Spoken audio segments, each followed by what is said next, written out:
हमारे प्रकाश रूठा जी ने एक सुंदर सी गजल गाई। क्या? अरे यार रब मेरे दुश्मन को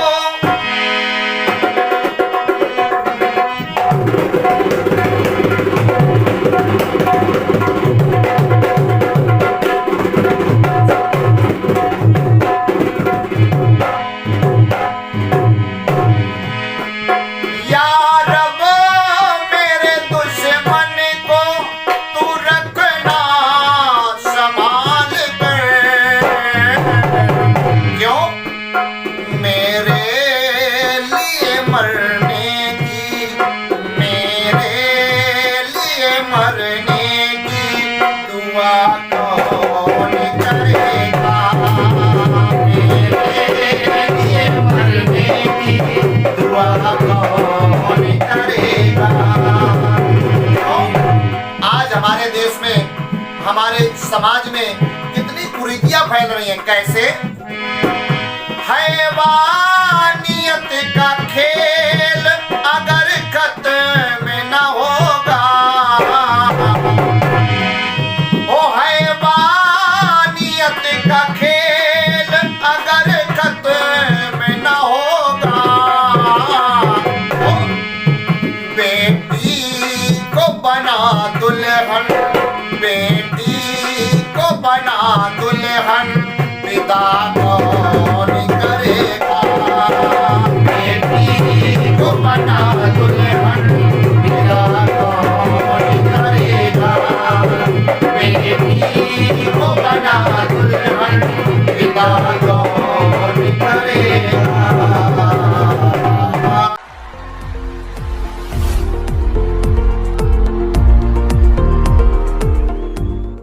नमस्कार मित्रों, एक बार फिर से आपका स्वागत है आपके अपने शो में जिसका नाम है कानपुर के सितारे।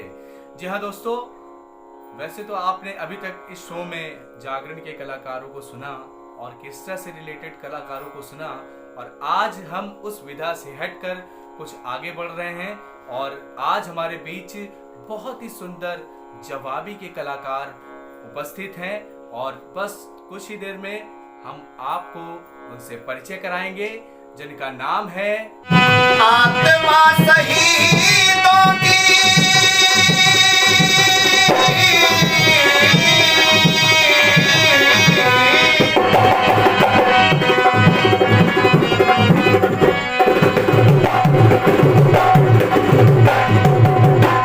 आत्मा शहीदों की हम सबसे बोली, कलेजे पे हमने खाई है गोली, कलेजे पे हमने खाई है गोली। झुकने न पाए, झुकने न पाए तिरंगा ये प्यारा, हम भारतीय है ये भारत हमारा, हम भारतीय है ये भारत हमारा, हम भारतीय है ये भारत हमारा।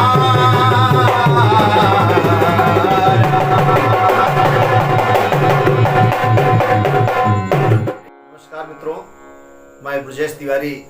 कीर्तन, जवाबी कीर्तन की दुनिया मुझे पप्पू परवाना के नाम से लोग जानते हैं। कानपुर के सितारे में आज हमें भी अवसर मिला है। जवाबी कीर्तन विधा से हम लोग जुड़े हुए हैं और जवाबी कीर्तन एक ऐसी विधा है, हम लोग फिल्मी गीतों को लेकर उन्हीं गीतों पर आधारित राष्ट्रीय गीत और सामाजिक गीत, धार्मिक गीत की रचना करते हैं और उन रचनाओं को मंचों के माध्यम से इस समाज में पहुंचाते हैं ताकि समाज को कुछ अच्छा संदेश मिले। पहला प्रश्न जो मैं आपसे पूछ रहा हूँ जी, कि आपको कैसा महसूस हो रहा है इस शो का हिस्सा बनकर? मुझे तो ऐसा लग रहा है कि आप दोनों भाइयों ने मिलकर के एक ऐसा बीड़ा उठाया है जो कलाकारों को बहुत से लोग नहीं जानते हैं जी। तो आपने अपने चैनल के माध्यम से हर जगह हम जैसे छोटे कलाकारों को पहुंचाने का ये प्रयास कर रहे हैं, कार्य कर रहे हैं। इसके लिए तो मैं ये मानूंगा कि कानपुर के सितारे जो आपने ये चैनल शुरू किया है, आप दोनों भाई मिल करके, नवीन जी हमारे और आशु भैया जो प्रयास कर रहे हैं, ये बहुत ही अच्छा प्रयास है और ये माता रानी से कामना ये आपका प्रयास सफल रहे ताकि जो छोटे वर्ग का कलाकार है जी वो भी आपके माध्यम से फ्रंट में आएगा और समाज में आएगा। लोग देखेंगे तो उनको प्रदर्शन करने का अवसर मिलेगा। इसके लिए बहुत बहुत धन्यवाद है आप दोनों भाइयों को। और कानपुर की सितारे चैनल आपने शुरू किया, इसके लिए बहुत बहुत धन्यवाद है। बाबू जी, दूसरा प्रश्न जो है कि आपने इस विधा में किसके मार्गदर्शन से इस विधा को सीखा, यानी आपके गुरु जी कौन रहे जिनसे आपको ये ज्ञान मिला? देखिए ऐसा है नवीन जी, जी ये जो संगीत विधा है ये तो मुझे धरोहर में मिली है। जी मेरे बड़े भाई भी कवि कमलेश कुमार त्रिपाठी गाया करते थे और मेरे पिताजी भी गाया करते थे और मेरे बाबा भी गाया करते थे, परबाबा भी गाया करते। आज ये मेरे सामने हारमोनियम रखी है, 300 साल पुरानी जर्मन जुबलेट है जी तो ये तो मुझे संगीत विरासत में मिला। लेकिन ये जवाबी कीर्तन जो विधा है जी ये मेरे गुरु हैं श्री राकेश कुमार पांडे पप्पू आवारा जी, उनके माध्यम से मुझे सीखने का अवसर मिला और बड़ा ही उन्होंने प्रयास किया हमें आगे बढ़ाने का। आज उनके आशीर्वाद से हम देश विदेश यहाँ से नेपाल तक और गुजरात सभी जगह कार्यक्रम करते हैं, राजस्थान वगैरह जवाबी कीर्तन के माध्यम से। हमारे यूट्यूब चैनल में तमाम कार्यक्रम पड़े हुए हैं। तो ये कृपा हमारे गुरु जी की है श्री राकेश कुमार पांडे पप्पू आवारा जी का। उनका सानिध्य मिला, उनका आशीर्वाद मिला, जिनके आशीर्वाद से आज हम इस कीर्तन दुनिया में, जवाबी कीर्तन दुनिया में है, कुछ गा पा रहे हैं और कुछ लिख पा रहे हैं। ये सब उनकी तो कृपा है। लेखनी भी आप करते हैं? जी हाँ, मैं लेखनी भी करता हूँ, स्वयं की अपनी रचना करता हूँ और मैं अपने गुरुजी की भी गीत गाता हूँ, लेकिन प्रयास करता हूँ ज्यादातर अपने लिखे हुए गीत गाता हूँ। इस विधा में काफी मेहनत करनी पड़ती है आपको लेखनी पर, और ये जागरण की उस विधा से अलग है। तो ये दर्शक भी जानना चाहेंगे और हम भी जानना चाहेंगे कि किस प्रकार ये जागरण के गीतों से अलग है। देखिए नवीन जी, ऐसा है जागरण विधा एक अलग विधा है और जवाबी कीर्तन विधा एक अलग विधा है। क्योंकि हमारे जागरण गाने वाले भाई लोग बुरा न माने, मैं क्षमा चाहता हूँ, क्योंकि मैं भी शुरू में जागरण ही गाता था। जागरण के जो भजन गीत होते हैं उनमें तुकांत काफिया कहीं सटीक नहीं होता है, लेकिन हम लोग जो जवाबी कीर्तन करते हैं उसमें तुकांत काफिया यदि सटीक नहीं गया तो हमारे सामने पार्टी जो लगी होती है या कंपटीशन प्रोग्राम होता है तो हमेशा एक प्रश्न चिन्ह लग जाता है कि आपको ज्ञान नहीं, आप लिख नहीं पाते हैं। तो ये एक बहुत बड़ी विशेष बात होनी चाहिए। लेखनी में जो हम लोग लेखनी करते हैं उसमें तुकांत काफिया का विशेष महत्व होता है। तो इसलिए नवीन जी मैं ये कहना चाहूँगा कि जागरण विधा से ये जवाबी विधा बहुत ही अलग है और बहुत मेहनत का विषय है। जितना इसमें जागरण वाले तो 4 दिन में कलाकार बन जाते हैं, लेकिन जवाबी कीर्तन एक ऐसी विधा है कि जीवन पर्यंत गुजर जाता है, लेकिन फिर भी हम लोग पर पूर्ण नहीं होते हैं। कहीं ना कहीं से कुछ ना कुछ, इतनी हमारे वेद पुराण हैं, इतने धार्मिक ग्रंथ हैं कि उनको पढ़ते रहते हैं, फिर भी हम लोग पूर्ण नहीं हो पाते हैं। तो जवाबी विधा एक ऐसी विधा है कि जीवन भर सीखते रहते हैं। जागरण विधा एक ऐसी विधा है कि उसमें 4 गीत यदि तैयार हो गए तो हम जागरण कर सकते हैं। ये बिल्कुल यथार्थ सत्य है। मैं भी चूंकि जागरण पहले करता था, हमारे जागरण वाले भाई बुरा न माने इस बात को। और कई बार ऐसा भी होता है कि हमारे शिष्य लोग हैं, अंशु परवाना वगैरह हैं, तो हमारे लिखे हुए भजन ले जाते हैं और गाते हैं। इसके लिए मुझे कोई दिक्कत नहीं है। और सभी लोग गाएं, सभी अच्छा करें और नेक करें, समाज में धर्म का प्रचार करें। मेरा मात्र उद्देश्य यही है। मंदिर का घंटा बजाने से पहले गंगा में गोते लगाने से पहले किसी देवता को मनाने से पहले कहीं पाप की जिनकी, कहीं पाप की जिनकी छुपी तो नहीं है, कहीं पाप की जिनकी छिपी तो नहीं है, कोई आत्मा तुझसे दुखी तो नहीं है, कहीं पाप की जिनकी छिपी तो नहीं है, कोई आत्मा तुझसे दुखी तो नहीं है, कहीं पाप की। इस विधा को सीखने के लिए क्या क्या त्याग करने पड़ते हैं और कैसे इस विधा को सीखा जा सकता है, या किनसे आप इंस्पायर हुए इस विधा को सीखने के लिए? नवीन जी, ऐसा है कि गुरु हमारे हैं, उनसे हमने सीखा, ठीक है जी, लेकिन इस विधा को सीखने के लिए बहुत त्याग करना पड़ता है, समय अधिक देना पड़ता है। और जितने भी कीर्तनकार हैं सभी से कुछ न कुछ मिलता है। जैसे कि हमारे आदरणीय श्री पप्पू वेदड़क जी, उनसे भी मैंने बहुत कुछ सीखा। हमारे आदरणीय श्री लालमन चंचल जी हैं, कीर्तन दुनिया के बहुत बेताज बादशाह हैं, उनसे मैंने सीखा। और हमारे कुल गुरु श्री दादा हरिकिशन जी, उन्होंने बहुत सहयोग हमारा दिया। तमाम हमारे मध्य प्रदेश के बाबूलाल राजपूत जी और माता दीन विश्वकर्मा जी हैं, तो हमें जितने लोगों का सानिध्य मिले, जितना अधिक से अधिक हम समय दे सके, इसका कोई न क्लास है न इसका कोई कॉलेज है। जवाबी कीर्तन का कोई कॉलेज नहीं है, न क्लास है। यदि ऐसा हो तो हम जाकर वहाँ सीख दें। ये किससे मिलता है? जब हम बड़े जो हमारे श्रेष्ठ कीर्तनकार हैं उनके पास में बैठते हैं, उनके मंचों पर जाते हैं, अपना समय खराब करते हैं, रातों रातों जाकर के सालों वर्षों बीत जाता है सुनते सुनते। इसके बाद में उनसे 2 बातें मिलती है, फिर दूसरे से 2 बातें। इस प्रकार तमाम हमारे वरिष्ठ कलाकार हैं जिनसे कुछ ना कुछ मिलता रहता है। और हमने तो करीबन 10 साल सीखा। 10 साल सीखने बाद में आज मंच तक पहुंच पाए। सन 2000 से हम लोग कीर्तन दुनिया में आ गए, लेकिन सीखते सीखते बड़ों का सभी का सानिध्य मिला, सभी से कुछ ना कुछ सीखते गए। हमारे गुरु तो हैं श्री आवारा जी, लेकिन सानिध्य हमें सभी का मिला। जितने श्रेष्ठ है, विनोद अनुरागी जी हो गए जैसे, और संतोष राय जी हो गए, इन लोगों ने भी हमें कुछ ना कुछ सिखाया है। तो कीर्तन एक ऐसी विधा है कि आप जितने कलाकारों के पास में जाएंगे उनसे कुछ ना कुछ आपको मिलेगा, और ऐसे धीरे धीरे आप कीर्तन की दुनिया में आगे कदम रख सकते हैं। तो पप्पू जी, एक बात मेरे मन में आती है हमेशा जब भी मैं कलाकारों से मिलता हूँ और बातचीत करता हूँ, तो एक स्पेशल टाइटल आप लोग अपने नाम के पीछे लगाते हैं। तो इसके पीछे क्या कहानी है और क्या राज है? जैसे आपके पीछे पप्पू परवाना लगा हुआ है, आपके गुरुजी के पीछे पप्पू आवारा लगा हुआ है, तो क्या विशेष ये किसी ने आपको ये नाम दिया या ये नाम कैसे पड़ा? नवीन जी, ये बहुत अच्छी बात आपने पूछी। मुझे फक्र हो रहा है, गर्व हो रहा है इस बात को सुन करके। ये देखिए, नाम ना माता पिता देते हैं। ये जो टाइटल वाली आपने बात की, ये माँ बाप नहीं देते हैं, ये आप जैसे यार मित्र नाम दे देते हैं। जैसे हमारे गुरुजी का नाम आवारा पड़ गया। कैसे आवारा पड़ गया? लोग बड़े आवारा टाइप का व्यक्ति है, आवारा पड़ गया। लेकिन उन्होंने अपने उस नाम को कैसे जोड़ा, कैसे परिवर्तित किया? उन्होंने जब कीर्तन दुनिया में आए, मंच पे आए, बोले तुम्हारा नाम आवारा है? तो बोले नहीं, मेरा आवारा नाम है, लेकिन मैं माता के चरणों में आकर के वारा, तभी से मेरा नाम आवारा। क्या बात है। जैसे कि मेरा नाम परवाना हो गया, तो मैं कीर्तन गाने लगा, तो मुझसे आपका नाम पप्पू परवाना होना चाहिए। हमने कहा पप्पू परवाना होना चाहिए? बोले हाँ। तो हमने सोचा फिर इसका अब कैसे क्या निकाला जाए परवाना का मतलब। तो हमने कहा हम कीर्तन गा रहे हैं और सामने वाला कोई भी कैसा भी आए, मुझे परवाह ना, इसलिए मेरा नाम पड़ गया परवाना। तो मुझे आप जैसे भाइयों ने नाम दे दिया और मेरा नाम परवाना हो गया। बहुत सुंदर बात आपने जो बताई है दर्शकों, आपको भी ये सुन के काफी अच्छा लग रहा होगा कि किस तरीके से नाम का अर्थ भी भगवान से जुड़ा हुआ है और किसी तरीके एक सामाजिक संदेश है कि आप अपने नाम की गरिमा स्वयं बचा सकते हैं और स्वयं ही बना सकते हैं। तो परवाना जी, आगे बढ़ते हुए आपसे जो अगला प्रश्न मैं करूंगा, क्योंकि आप देख रहे हैं संगीत का क्षेत्र किस तरीके बढ़ता चला जा रहा है, कितनी कंपटीशन इसमें होता जा रहा है, तो क्या कोई ऐसा भी दौर आपके जीवन में गुजरा है जिसमें आपको इस संगीत से कोई परेशानी हुई हो या कोई ऐसी बात जिसने आपको कभी दुखी किया हो?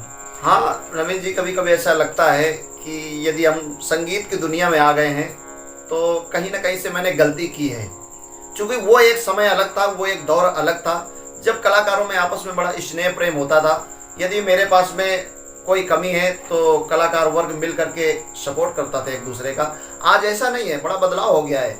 और बदलाव इतना हो गया है कि यदि कहीं से कोई कलाकार डिफीट खा रहा है या परेशान हो रहा है तो कलाकार वर्ग जितना है तो और उसको पीछे करने का प्रयास करते हैं, सहयोग करने का प्रयास नहीं करते हैं। बल्कि चाहिए ये कि कहीं से, जैसे सपोज दैट मेरे पास में 10 कार्यक्रम है और उन 10 कार्यक्रम के बीच में मेरे पास में यदि कोई प्रोग्राम आता है, चाहे छोटा हो या बड़ा कलाकार हो, यदि उस बीच में कोई खाली है कलाकार, तो हमारा धर्म ये बनता है कि उस कलाकार का भी भरपाई करवाया जाए, उसका कार्यक्रम बुक कराया जाए। लेकिन आज ऐसा नहीं है। यदि किसी का कार्यक्रम बुक है तो वो ये कहेंगे डेट आगे बढ़ा लीजिए और इन डेटों में मत करिए। तो मुझे कहीं कहीं ये तकलीफ होती है कि आज वो मानवता नहीं बची कलाकार में, वो संस्कार नहीं बचे कलाकारों में।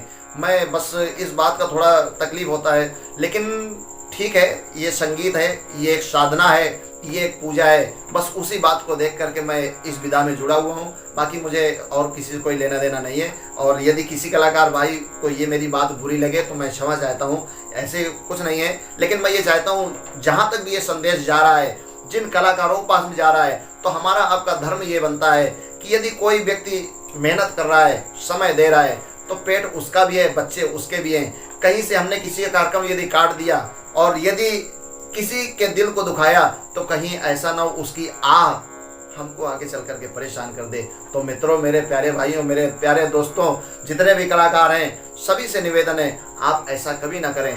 प्रेम से एक दूसरे से मिल करके, एक दूसरे का सपोर्ट करके, क्योंकि हम कलाकार वर्ग जितने, हमारा आपका कोई नहीं, हमारा आपका कोई अस्तित्व नहीं है। सत्य मानिए, इस बात को बिल्कुल लिखित में ले लीजिए।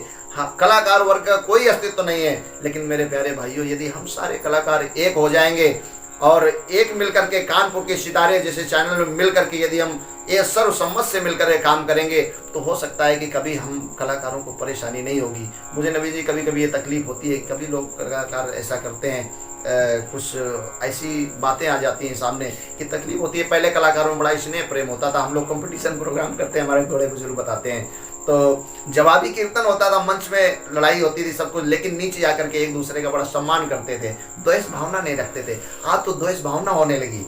लोग यदि मंच के माध्यम से कुछ कह देते हैं तो आपस में द्वेष भावना रख लेते हैं, को लड़ाई झगड़ा होने लगे। लेकिन मेरे प्यारे मित्रों, मेरे कलाकार वर्ग जितने भी हैं, मैं एक निवेदन करूंगा, ऐसी कोई बात ना है। प्रेम से हिल मिल करके हम जितने भी कलाकार हैं, यदि मेरा कार्यक्रम है और आज की डेट में कोई कार्यक्रम आता है तो हमारा दायित्व बनता है अपने किसी भाई को वो कार्यक्रम दिया जाए ताकि उसका भी पेट पले और उसके भी बच्चे पले। धन्यवाद। वैसे ही मैं आपसे पूछना चाहूँगा, जैसे कि आजकल जो दिखावा चल रहा है, लाइटें बड़ी, दरबार बड़ा, मंच बड़ा, तो क्या ऐसा कुछ उस दौर में भी हुआ करता था? जब मैंने एक नाम सुना है जो कि आपके जवाबी क्षेत्र का बहुत ही बड़ा मशहूर नाम है, जवाहर जिद्दी जी का, आदरणीय जवाहर जिद्दी जी, जो बहुत फेमस रहे हैं। क्या उनके समय भी ऐसा कुछ था जिससे भीड़ एकत्र होती थी या ऐसी गायकी थी, क्या था? कुछ दर्शकों से बताइए। देखिए नवीन जी, ऐसा है, पहले ऐसा कहीं कुछ नहीं होता था। पहले बहुत ही साधारण था, बड़े बड़े मंच भी नहीं होते थे जी। 2-4 तखत डाल दिए जाते थे और एक माइक बीच में लटका दिया जाता था, तो वहीं से गाते थे। और जवाहर जी वगैरह और कमल कुमार त्रिपाठी जी, ये लोग गले में हारमोनियम टांग करके और दूर तक गाते चले जाते थे। एक जगह ढोलक मास्टर बैठा है, एक जगह झीके वाले बैठे हुए हैं। लेकिन मेन जो कलाकार होता था, जवाहर जी हो गए, कमल कुमार त्रिपाठी हो गए, प्रेम ललकार जी, ये लोग क्या करते थे, गले में हारमोनियम टांग के दूर तक गाते चले जाते थे। आज बड़ा परिवर्तन हो गया, बड़े बड़े मंच सजाए जाते हैं। कलाकार के पास में उतनी आवाज नहीं जितनी आवाज उन लोगों के पास में थी, और वो लोग बिना माइक के गाते थे। आज कलाकार यदि थोड़ा सा माइक वीक होता है तो परेशान हो जाता है, माइक वाले को परेशान करता है, लेकिन ऐसा तब नहीं था। उन लोगों के पास आवाज थी और काबिलियत थी नवीन जी उनके पास जी। वो ऐसे गीतों की रचना करते थे कि यदि एक गीत वो गा देते थे तो आज तक उन गीतों को लोग भूल नहीं पाते। तेरे करके हाथ पीले मैंने गंगा नहा लिया, ऐ बेटी धन के लोभी जल्लादों ने तुझे जिंदा जला दिया। ऐसी पंक्तियां लिखते थे, ऐसा गाते थे कि मन मोह लेते हैं। ये कला थी उनके अंदर, और वो कला आज कम कलाकारों के अंदर देखने को मिलती है। आज तो बड़ा विस्तार हो गया नंद जी। ऐसा कोई यादगार पल या यादगार लम्हा जिसे आप हमेशा याद करते हैं और जो इस क्षेत्र, इस विधा से जुड़ा हो? जी जी, ऐसी कोई बात? नवीन जी, आपने बहुत अच्छी बात पूछी है कि कैसे क्या हुआ। मेन बात यह है कि जब मैं इस कीर्तन दुनिया में आया, शुरुआत हुई मेरी। शुरुआत क्या हुई, मैं कानपुर जब आया तो जो हमारे भैया लोग साथ में गाने बजाने वाले थे, तो उनसे मैं कहा करता था मुझे अपने साथ ले चलिए, जी का बजाऊंगा, ये करूंगा। तो वो लोग मुझे नहीं ले जाते थे। मैं कहता था पैसा मत देना लेकिन मुझे ले चलो, लेकिन वो नहीं ले जाते थे। लेकिन फिर मुझे अपने गुरु जी का सानिध्य मिला तो मैं उनके साथ झीका बजाने जाया करता था। तो नवीन जी, कभी कभी ऐसा होता था कि मैं गया और मेरे चप्पल या जूते हैं, सवेरे देखा खो गए और मेरे गुरुजी ने मुझे पैसा भी नहीं दिया तो बड़ी हंसी आती थी। या कभी कभी मन में सोचता भी था, और मेरे गुरुजी, मैं ये सोचा करता कि मेरे गुरुजी मुझे एक गाना गवा देंगे, और गाना भी नहीं गवाते थे। तो मेरी गुरुमाता जो थी, मैं आकर के उनसे रोता था, उनसे कहता था देखिए मुझे गाना भी नहीं गवाया और पैसा भी नहीं दिया और मेरे चप्पल जूते भी चले गए। बल्कि पैसे का तो कोई बात ही नहीं होती थी पैसे की तब, और मेरे चप्पल जूते भी। तो अक्सर मेरे साथ में ऐसी घटनाएं हो जाती थी कि मैं अपने गुरुजी के साथ में जाता था और मुझे शौक था गाना गाने का, तो गाना मेरे गुरुजी गवाते नहीं थे, गाना नहीं, और सुबह देखे तो पैसा भी नहीं मिले, चप्पल भी मेरी एक जोड़ी चली गई। तो ये मुझे हमेशा ये बातें याद आती रहती है। लेकिन खैर उनका आशीर्वाद मिला और बराबर मैं उनके साथ में निरंतर लगा रहा। उनके आशीर्वाद से आज मैं हर जगह अपना नाम कर रहा हूँ और उनकी कृपा से अच्छे अच्छे मंचों में जा रहा हूँ। ये सब हमारे गुरु जी की कृपा है नवीन जी, बस ये मैंने बात। आप कुछ शब्द हमारे इस शो के लिए, कानपुर के सितारे के लिए कहें, और एक संदेश हमारे इस युवा पीढ़ी के लिए जो इस विधा से जुड़ने के लिए हो। धन्यवाद है नवीन जी। बहुत अच्छा लगा आप लोग मुझसे मिले आकर के, और जैसा कि आपने बताया कि अभी तक आप जागरण और भजन वाले कलाकारों के बीच में जा रहे थे, आज आपने पहला हम लोगों से ये इंट्रोडक्शन किया है। मुझे अच्छा लगा आप लोग आए, और आप ये जो प्रयास कर रहे हैं सभी कलाकारों को एक मंच में लाने का, समाज में लाने का, ये जो प्रयास कर रहे हैं कानपुर के सितारे चैनल के माध्यम से, ये बहुत ही अच्छा आपका प्रयास है। मैं सदैव आपके साथ रहूँगा, और माता रानी से कामना है सदैव इस चैनल को आगे बढ़ाएं। और जितने भी हमारे दर्शक हैं, आप सभी से निवेदन है अधिक से अधिक इसको शेयर करें और इसको लाइक करें, ताकि जितने भी हम छोटे कलाकार हैं हम सभी लोग इस समाज में जाएं और सभी को कहीं ना कहीं से कोई ना कोई रिस्पांस मिले। बहुत बहुत धन्यवाद है नवीन जी आपको, बहुत बहुत धन्यवाद है आशु जी आपको, और कानपुर के सितारे इस चैनल में आने के लिए कोट सा धन्यवाद धन्यवाद धन्यवाद।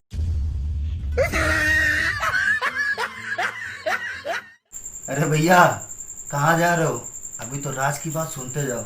सन 2000 की बात है, ये लोग घाटमपुर से आ रहे थे ये, और एक भैया और थे, उनका मैं नाम नहीं लूँगा क्योंकि उनकी परमिशन नहीं है, और आदरणीय पप्पू आवारे जी बड़े भैया, तो ये सारे लोग 5-6 लोग प्रोग्राम से लौट रहे थे, करीब करीब रात का 3 बज रहा था, और कठारा के पास में जब पहुंचे तो ये और वो भाई साहब दोनों लोग स्कूटर पर बैठे हुए चले जा रहे थे। अब पता नहीं क्या हुआ, ईश्वर जाने, ये लोग जो है रोड के बगल में एक काफ़ी स्पेस था, जगह में गड्ढा था, तो ये लोग कभी करीब करीब 15 से 20 फुट नीचे गड्ढे में।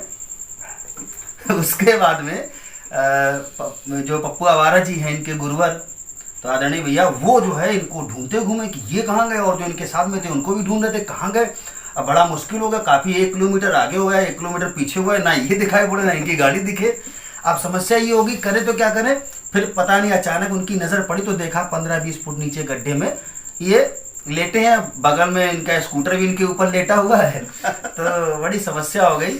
बाद में खैर इनको उठाया गया, तो इनको उस समय होश नहीं था, तो इनको बीच रोड पे रख दिया गया, इनको रखा गया और पूरा रोड जाम कर दिया भाई साहब। 3 बजे से लेकर के 5-5:30 बजे तक, सुबह तक रोड जाम। जब इनको होश आया तब ये हुआ, इनके गुरुवर का कहना ये था कि अगर मेरे शिष्य को कुछ भी हुआ तो साला यहाँ से कानपुर तक सब ड्रामे होगा। खैर कुछ नहीं हुआ, ईश्वर की कृपा रही।